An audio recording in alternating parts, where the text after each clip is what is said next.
Hello and welcome to another edition of the Mistake Free Real Estate Podcast. I am your host, Marck, and today I'm joined in studio by my very good friend and multifamily syndication partner, Corey Peterson. Corey, welcome. Man, I'm glad to be here. This is a great little setup, and I'm really excited to talk about some real estate today.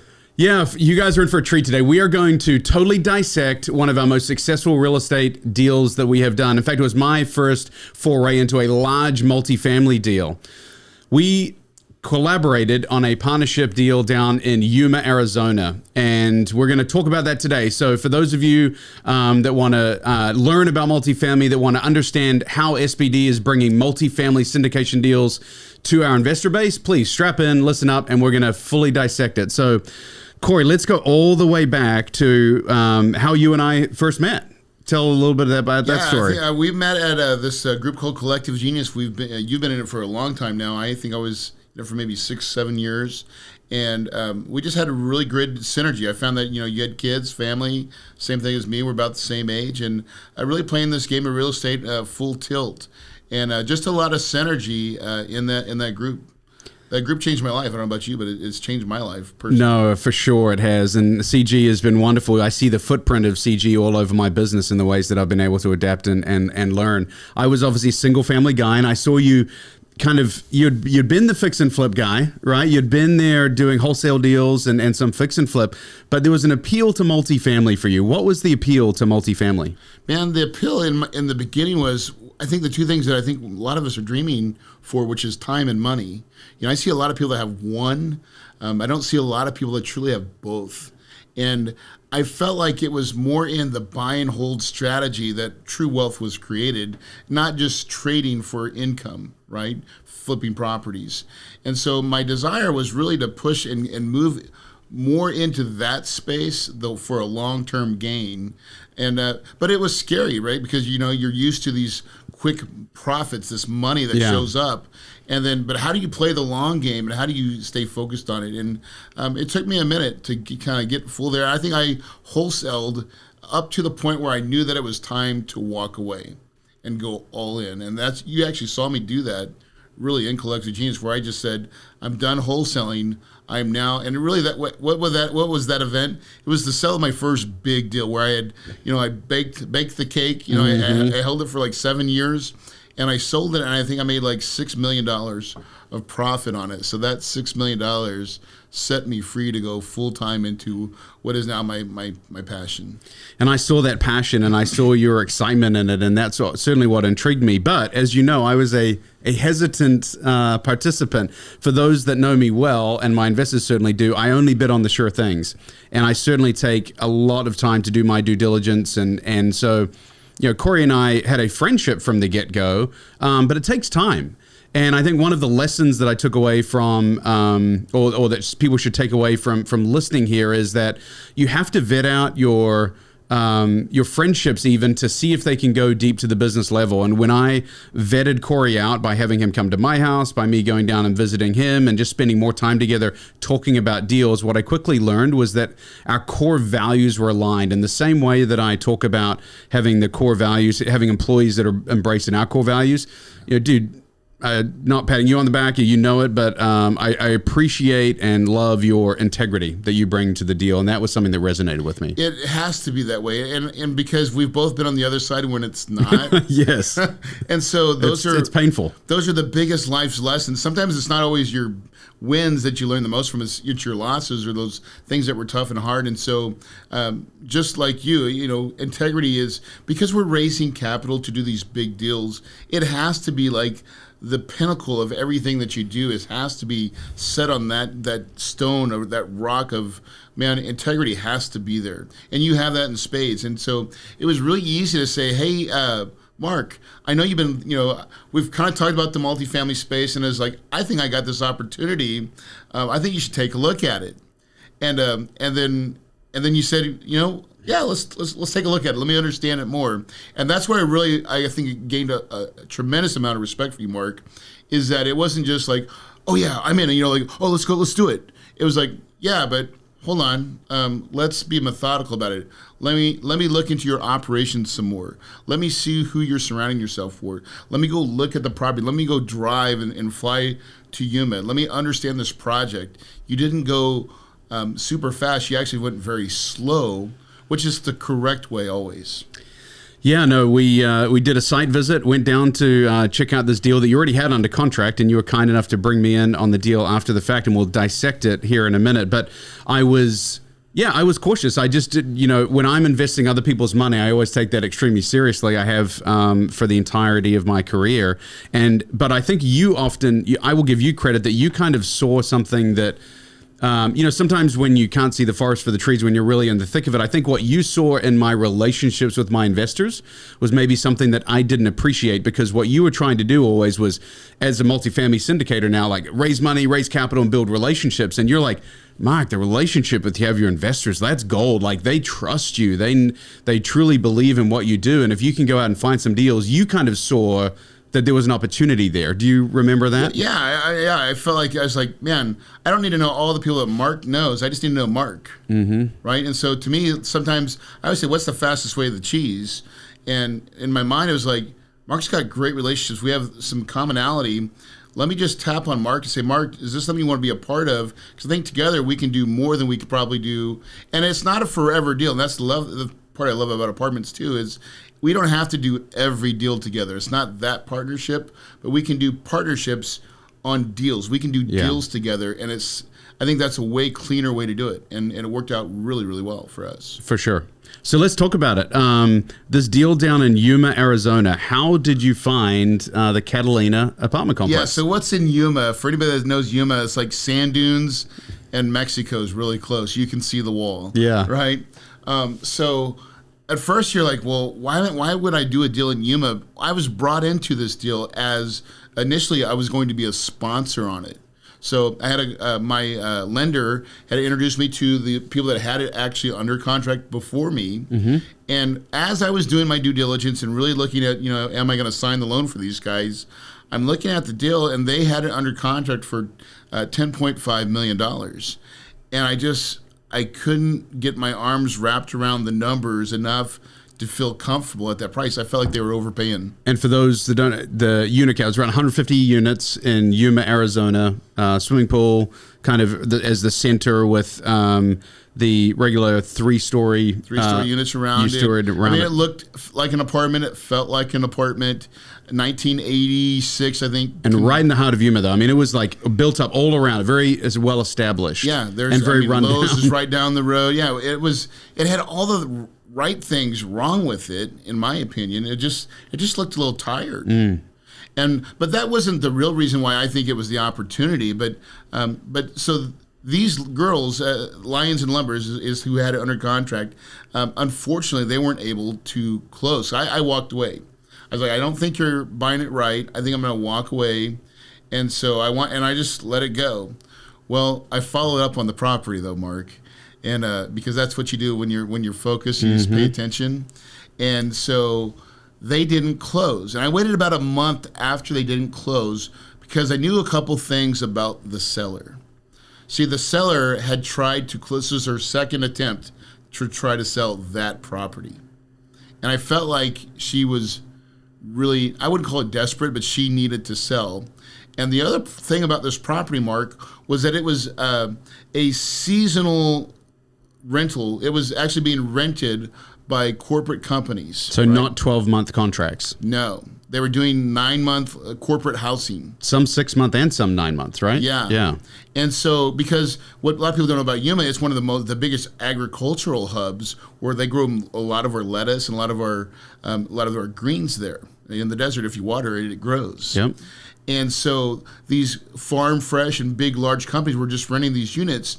And for me, what happens in the summertime, though, is they vamonos. They're out. And so what was nice, a nice steady income stream, when it plummets and there's no money. And so what I noticed about the seller, when you looked at their financials, you could start seeing that they were running out of money. And how do you know this?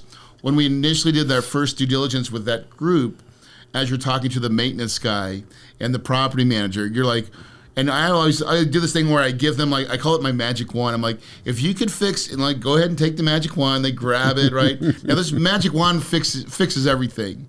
You know, what would you fix?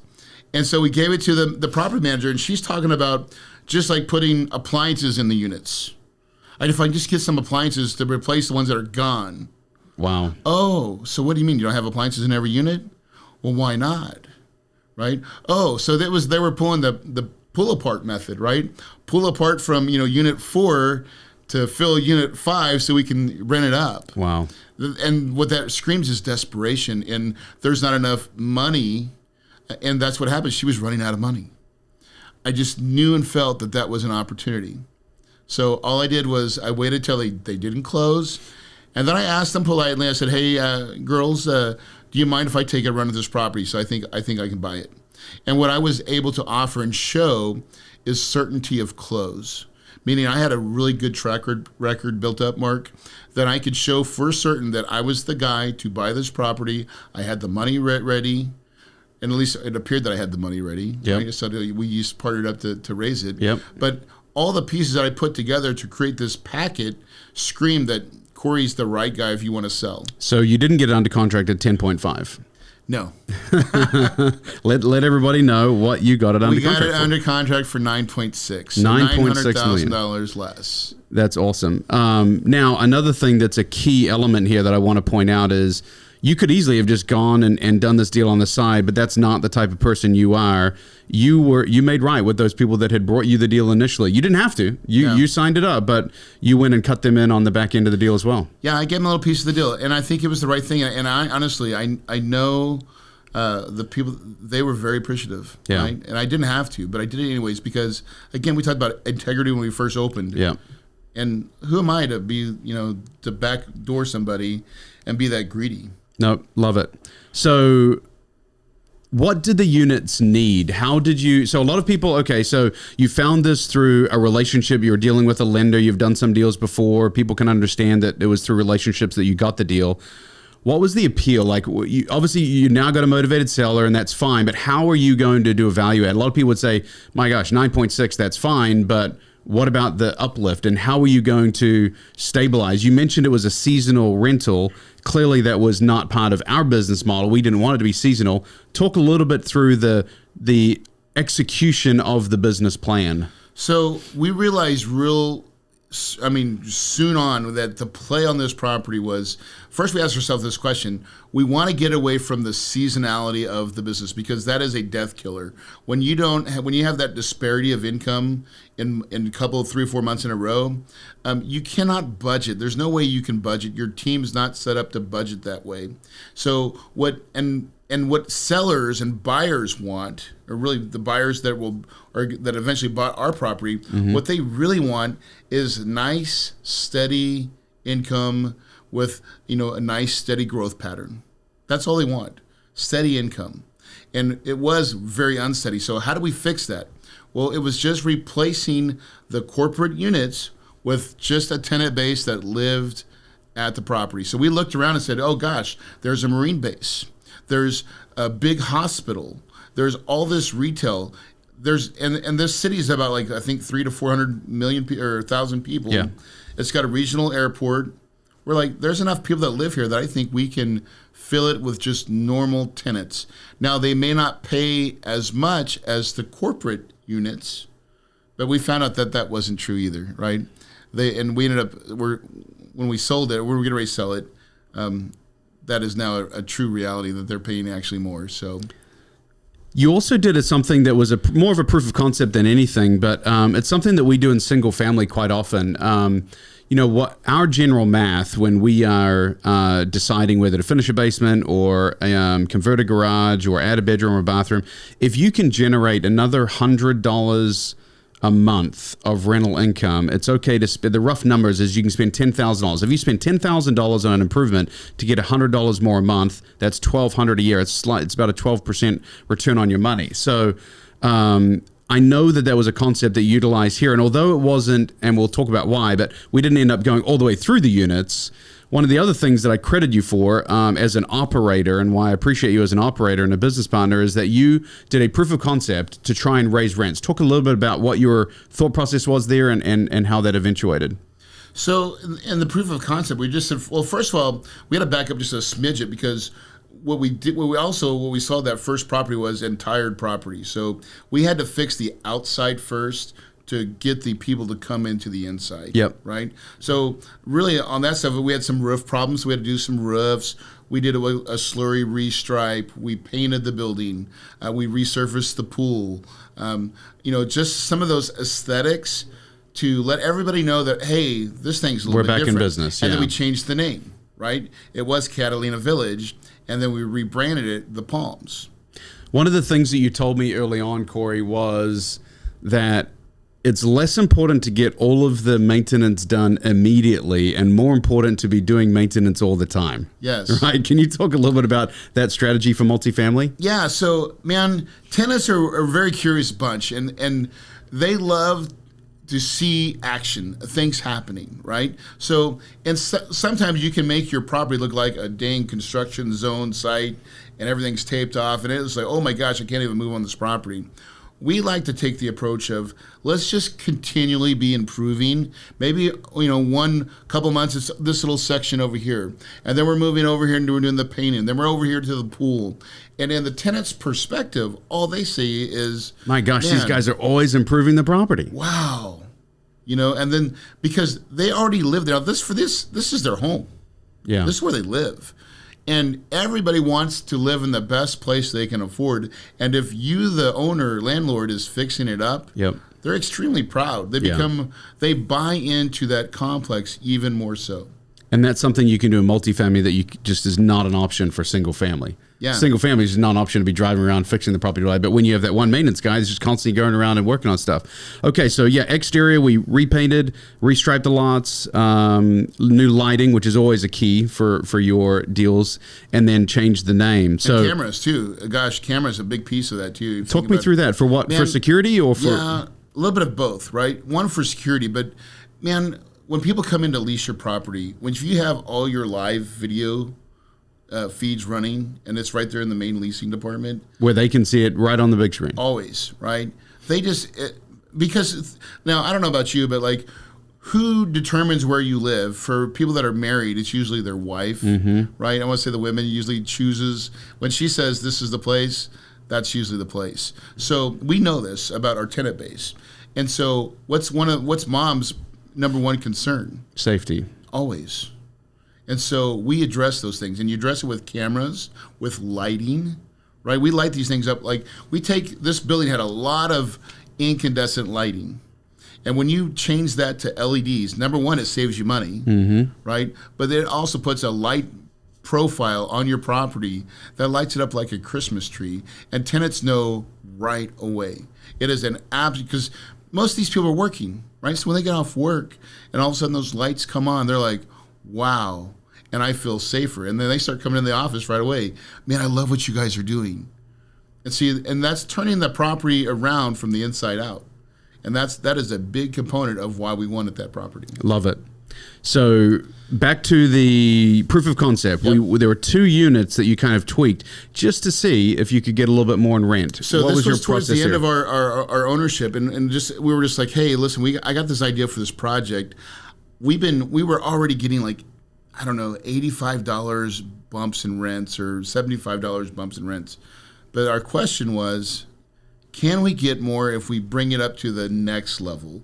Meaning, if we do new flooring, LVP flooring, new, the gray paint, paint the cabinets, stainless steel appliances, and and the fixtures and the stuff, right? So it was about a $10,000 remodel.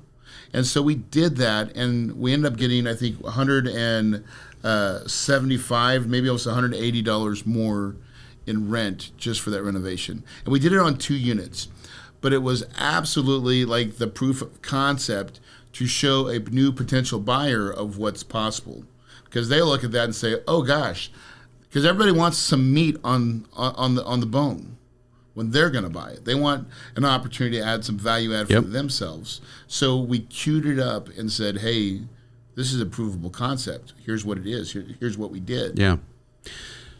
Cory, this was kind of designed to be a 5-year play. Talk me through a little bit about the strategy you have when you go into a 5-year play. Is it kind of, fix it up and then fill it up and sell? How do you go about structuring at the speed at which you refill the properties and the timeline for your exit? Yeah, so we typically have a 5-year timeline, and that's really because you just take a year to fix all the broken stuff, then another full year to kind of upgrade the tenant base, right? To really reposition that person. At the new rental rate. Yeah, at the new rental rate. And then once you do that, we like to say we want 3 years of just raising rents as high as possible. We're not doing as much work on the property, but now we've got a solid property. We're upkeeping it. We're keeping our expenses super clean and tight, and we're raising rents as high as humanly possible, right? When we do that, that makes a really nice landing strip, because when the new buyer comes in, well, again, we talked about the discrepancy of income. If you can keep that income as steady as possible, where every month, $85,000 NOI, $90,000, $92,000, $94,000, they start seeing it just a nice steady income stream, like going up and up and up. That's what a buyer, an institutional buyer, wants. And institutional small family office buyers, Mark, they'll overpay. Yeah. So they want that big red easy button. Dude, I love it. So they're typically looking, so if someone's looking to flip a large multifamily, it's 2 to 3 year play to get it stabilized, and then a 2 to 3 year play to kind of give really solid financials. Just clean without any CapEx. Just you're trying to have something that just like there's not a lot of craziness in it, like a disparity of, oh, we spent a lot of money on this, so that's why that's up, and we had to fix all these whiz bangs, right? Once you get all that cleaned up your first couple of years, and we were able to do it in 2, right? So our 3rd year, we started having that really nice seasoned looking P&L. And that's what happened. And that's when we got the call of, someone said, hey, and we didn't even market this property, by the way, Mark. Someone came to us and said, hey, I think I want to buy your property. And we started talking. Yeah, so October of 18, we take the property down. Now it's, just... Can we talk about the money, though, a little bit? About the raise? Yeah. Let's talk about it. Go, bro. Well, so I always think that how these deals come together is incredible process, because there's a lot of different pieces to it. And just like, so I looked at you and said, hey, Mark, I think you've got a great base of investors, and, would you mind bringing them into our deal? And so, and then we structured a private placement memorandum, which is a document that helps govern who gets paid first, second, third. Do they get a pref? Like we gave our investors a pref. Preferred return, a preferred return. And then we also give them money on the back end. And what I found is that investors, they really like steady income. Again, there's like the buyers of properties. They want nice steady income. And I think that's why we're attracted to so much capital out there, because I think there's so much. If you look at the stock market, what alternative is that? That thing's a roller coaster. Yeah, volatility and no depreciation, no tax benefits. And no cash flow from it. I think the biggest play for my investor base, I think there's 4 kind of key things that resonate and make it super appealing to invest in multifamily. The first one is that it's cash now, meaning they're going to get a preferred return along the way of somewhere in 6 and 7%. They're also going to get cash later. They get to share in the equity upside, right? So they're going to get when the property sells, they'll share in whatever appreciation has on that side. But moreover, the depreciation.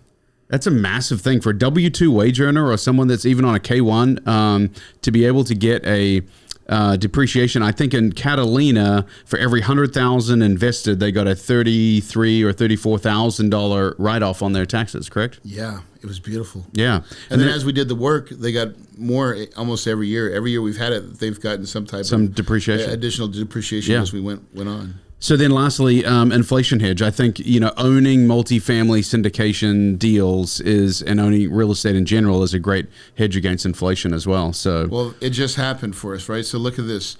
We've had that property for 3 years. Now, we really took the NOI from about $500,000 right? Was when we first bought it. Like I look at our first full monthly income P&L statement. We had an NOI of about $500,000. Yep. We took that NOI at the end of our third year and raised it to $970,000. Wow. Right? So everything we talked about so far of like fixing the problems, putting, full-time income tenants in there, 12-year leases, all that was part of the solution, and then raised the rents, methodically as we went and increased and created that value that we were able to raise. Like, that's a huge increase. Oh, huge. Now, and then we get the benefit of now we're in an inflationary period of time. And so I think we're selling the property at like a 4.5 cap, Mark. Now, for anybody that's listening, 4.5 is really good on a property that was built in 1986. Yeah. So essentially, the cap rate is saying that an investor is basically looking at getting a 4.5% return on their money that they're buying the asset for. So, anything more we need to go over before we talk about the sale of the asset and how that all played out? I just want to talk about the money one more piece because I just want to give credit because these deals don't happen unless you have capital partners that come in and really, I think that's the part that I'm the most proud of is that not only do you, but we've got a big base of people that just really are looking for alternatives to the stock market. Yes. And when we partner together, we've talked about this before we kind of started this show, was strategic partnerships. And it really is not just between me and you, it's between me and you and our capital partners. Mm-hmm. And together we do some really cool things that, listen, we not only made some money for our investors, made some money for us, but we created an award-winning property. Yeah. That families, they love that place. They call it home. And so I love it when we can do win-win-win situations where everybody gets what they want out of it, right? And I think that is a true testament of the kind of business that I like doing, and I know you like doing too. Couldn't agree more. In fact, that was one of the big appeals to me was, again, to come back full circle, guys, this was my first foray into multifamily. So, yes, I trusted Cory, but it was... it was a... Mark was nervous. My wife was nervous. Yeah. She was nervous enough for both of us. Are you sure you want to do that? It was, you're just stepping out into the unknown. Yeah. And I think one of the things that, and I can relate to our investors when they have to step out into the unknown, when they're like saying, well, Mark, why is this deal a good deal? And you have to tell the story and you have to explain to them why we feel that this is a good bet. And it's there's obviously risk in anything you do. Yeah. But they're also the same people that currently have their money in the stock market and are riding that roller coaster all the time. And it comes down to trust. And the reason they give you money is at the end of the day, they trust you. Just like my investors trust me. And I think just like your wife trusted you. She didn't quite understand. My wife does this all the time. I don't understand what you're doing, Cory, but I trust that you're going to make it work, you know? And I think that comes with the integrity piece that we talked about earlier. And all those things together yield results, right? Results that win over a period of time. And this was a big winner. So, guys, this was a 5-year play. Clearly now it's only 3 years later from 2018 now to 2021. And we now have had it under contract and are closing this week. So by the time this podcast airs, it will have closed. What did we sell it for, buddy? $19 million. Excuse me. Is that a $10 million difference between what you bought it for and what you sold it for? Yeah, we did pretty good. Now, here's what's the best part of this is, like, when we put together that 5-year pro forma that we gave and served to our investors, we thought that we would, in 5 years, sell it for around, I think, $16.5. Yeah.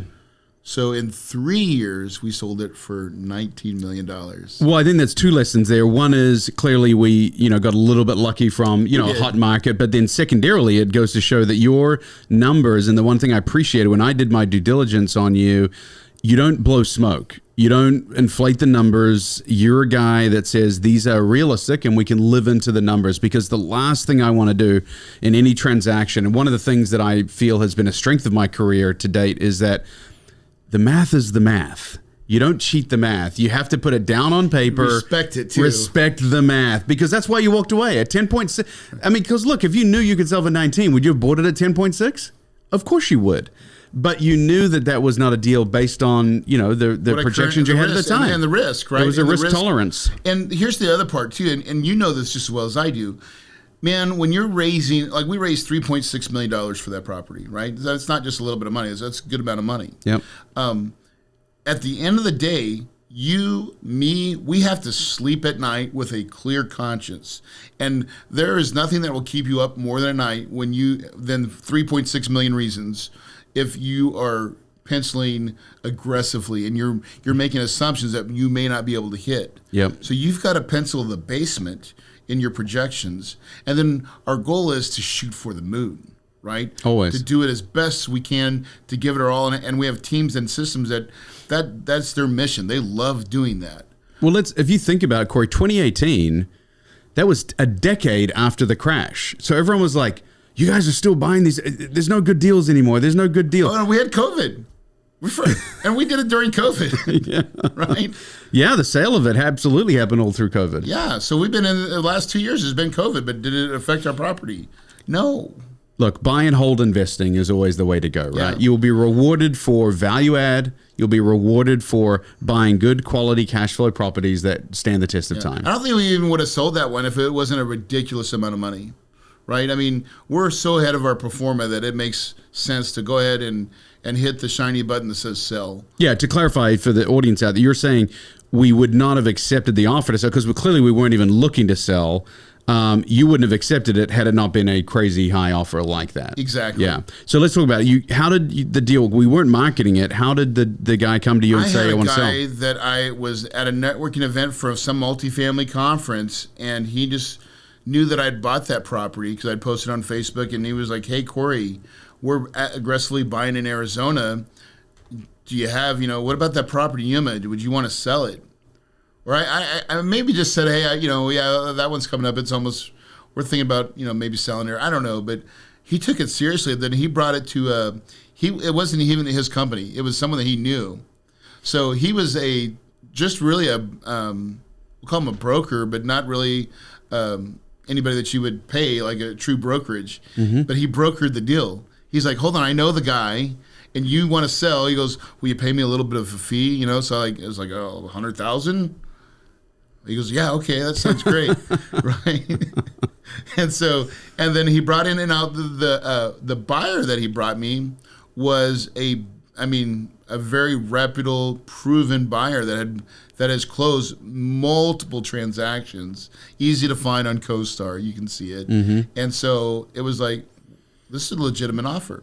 One of the things that's interesting, though, nothing is ever just roses and palm trees and sipping the Mai Tais after the deal closes. This one had a major stumbling block. I'll never forget the time when you called me up. You're like, Mark, dude, deal's not going to close. What happened? Every real estate deal has a but. Yeah, right? but. So we go under now, Mark, when we first go under this deal, I just gotten a refi with Freddie Mac. And so it has a prepayment penalty, through a lockout period of some description. Well, before we get the lockout period yet, we'll bring that up. Okay, that's going to be the wrench that we're going to throw in it. But normally, just like you do a Freddie Mac deal and you want to sell, you're like, I have we're only 2 years into our 7-year note. There's a prepayment penalty of something. Sure. So I call the lender up, call Freddie Mac, my servicer, Arbor, and I'm like, hey, I'm thinking about selling this property. What's my prepayment penalty? And he's like, $1.3 million. Now I'm like, well, I guess we're not selling the property. Because they initially came to me at $19 million. Yep. So I said, guys, I'd love to sell you the property, but I got a $1.3 million problem. If you'll pay me $20.3, we can still move on. And I love these guys because they went back and said, let me sharpen the pencil and see if I can. And they said they came to the number. Yeah. Crazy. And so I wasn't motivated to sell. So I was like, well, listen, this is what it's got to be or I can't do it. And so they're like, okay, well, so we did it. Now we're under contract for $20.3 million. And we're getting about a month before we're ready to close. And now it's time for me to start and order the payoff. So I call Arbor. I'm like, hey, we're getting ready to close. And, need to get our payoff. And all of a sudden I get an email 3 days later that says, you are in a lockout period and there is no payoff to be given at this time. And I'm like, well, hold on, what? Well, what's the lockout period? Oh, it's in your loan documents. Check it out. I'm like, look at where's the lockout period? What does it say? And it's so vague. It didn't even give dates. I mean, it doesn't even give dates. It's just like, and so come to find out, sometimes these lockout periods can be short, 8 months, 6 months, or it could be like a year and a half. And that's when they're securitizing that, that tranche of notes in, Freddie's big, world of what they do. And so here I am, we're selling for $20.3 million to, I don't think we got a deal. I remember I called you and I was just like, wits end. And I remember what you said. Do you remember what you said? No. So this is why having great partners and steel sharpens steel. You go, Cory, you'll figure it out. You're like, I have total belief in you. I know you're going to figure it out. Go figure it out. Solve it. Right? And I was like, man, that's what I got to do. And so I didn't stop. So then I was like, okay, well, can we do an assumption? I know they have an assumption clause. And so I came back to him and said, guys, the only way I can sell it. Now, I'm actually kind of in default at this point with my loan. Because when you make a purchase and sales contract, it says that Corey Peterson is going to deliver the property. I'm selling it. If I don't, then I'm in breach of contract. Oh, okay. So I'm like going, oh my God, I've got, not only can I not sell it, I could be in breach and I could be, sued and I could be owing this guy a lot of money. So I'm already stressed. But I call my good friend Marck, and Mark's like, dude, you're just solve it. It's real estate. It was just the right words at the right time. So I was like, man, and that's how we do it. We put our minds together and we say, we're going to do it. Got everybody together, said, guys, here's the deal. And the only way I can sell this thing to you guys, and you guys want to buy it, is to do an assumption. I said, I think the assumption makes more sense anyways. And so we finally went under, they finally agreed to it. And then my attorney wrote some language in our next amendment that got me out of that whole, if I don't sell it, we base it on the assumption piece then. Yeah. Right? And so then I got myself off the hook for that. That was great. And now listen, even then, this is our 4th extension in getting this assumption. So we've been trying to sell this property now 30 days ago, 30 days. We have 2 extensions that just seem like it's taken forever. But we're finally now to the goalpost, and we're actually going to close this Friday. And knock on wood, it's still real estate. It can not go, but all the lawyers are talking, and when all the lawyers get really fired up, and you can see 10,000 emails going, usually they're firing up the band. We're going to do it. Yeah. No, what a great success story. Buying for 9.6 and selling for 19 million, 20.3 if you call the prepayment penalty that they assumed as well. But it was a great start to our partnership together. It was a leap of faith that I took. We've since then done 2 more deals together. Yeah. And they've been highly successful, and I'm just super excited to supercharge it. So actually, Cory's in our office today in Kansas City to meet our team and talk about our strategy for 2022, because watch this space for all our SPD investors out there. We will be rolling out some more multifamily syndications, hopefully, with that one we have, maybe sooner rather than later, right? Man, we are aggressively looking for the right types of deals with those same types of problems, right? You look for bad management, deferred maintenance, fixable things, where we just go in there and do the little stuff that we do, and but we get to do it at scale. Yeah. It's like, dude, you're a fix and flip guy at heart. Yeah. It's like the single family. You just get to add 2 zeros. Yes, sometimes 3, baby. I love it. Okay, guys. Hey, look, this portion of the program brought to you by our partner, 1-800-SELL-NOW. For all of your single-family needs, if you're looking to sell and get out of a difficult homeownership situation, 1-800-SELL-NOW. Easy phone call to make, and they can solve all of your hassles right there. Cory, this part of the show we always dedicate to talking about a final four takeaways. If you'd like to give four key takeaways from the Yuma deal, obviously a great success story, and this is just one of many that you've had. But how did Yuma? What resonates with you that maybe someone either as an investor that wants to do a deal or a capital partner that would be interested in funding a deal? What are the things that you found and resonated from this transaction? Man, four things. I think really the key piece was collaboration, right? I feel like all these types of deals that we do, there's got to be a collaboration, and that one was between me and you. That was our first time really going through the process together, and that was a really good journey. That was a really slow played, thought out process, and those types of collaborations usually yield really good things. With that execution, so I got to see you execute. And I had to execute as well. So at the end of the day, you brought in a big portion of that capital raise, and then we still had to bring our portion in, and we still had to get all the pieces together and execute not only just the purchase, but the vision for that plan of what we needed to solve for, which was the disparity in income. I'll say probably vision. Meaning your vision for the project? Yeah, to be able to see the vision of what that project had, right, and to understand what even to see the vision that seller was needed to sell, right? Spotting motivation and seeing the diamond in the rough. Yeah, and then being able to share that vision so you could see it as well, that you understood to play from that point of view. Right? Because you have to see it as clearly as I do. When we're doing a partnership, everybody has to see it from that same angle, maybe a little different perspective on it, but to say, yes, that is the plan, let's go execute. Yep. And together we came together on our vision. And then, and the biggest part, I think, is everybody got to win, is my last piece. It is so fun and rewarding.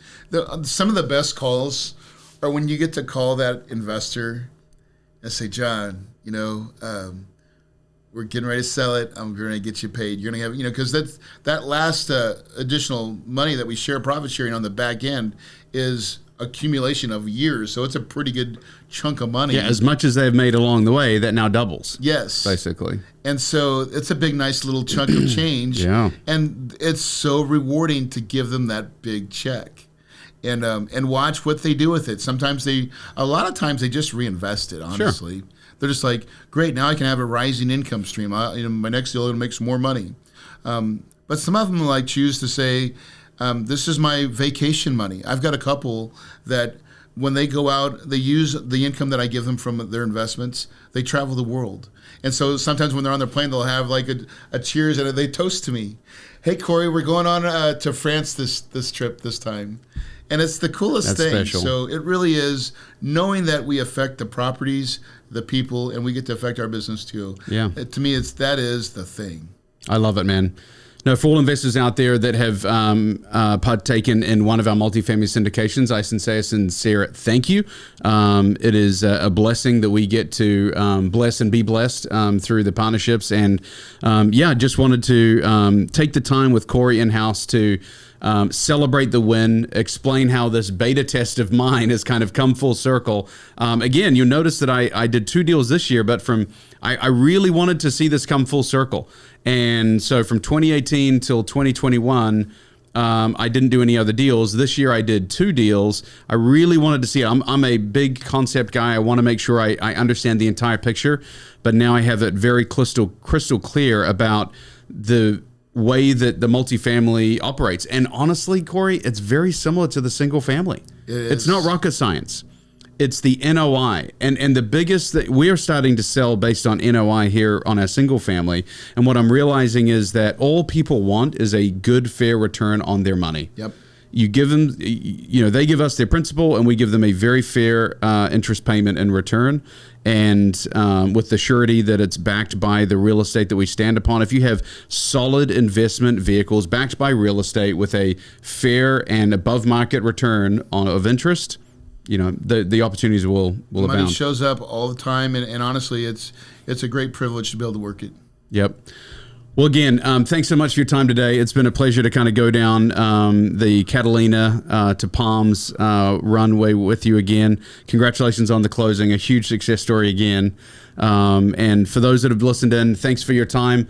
Remember, if you ever want to listen to us, also find us on YouTube. So if you're watching on YouTube, you can subscribe, hit the notification bell, hit the like and the thumbs up. We're always trying to educate as many people about what we do as possible.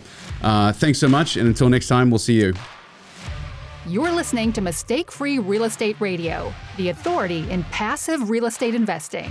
No late-night calls, no clogged drains, no tenant nightmares. Take the passive investor's approach to real estate investing and trust a turnkey professional. Learn more at mistakefreerealestate.com. Until next time, remember, you don't get rich from what you earn, you get rich from what you own.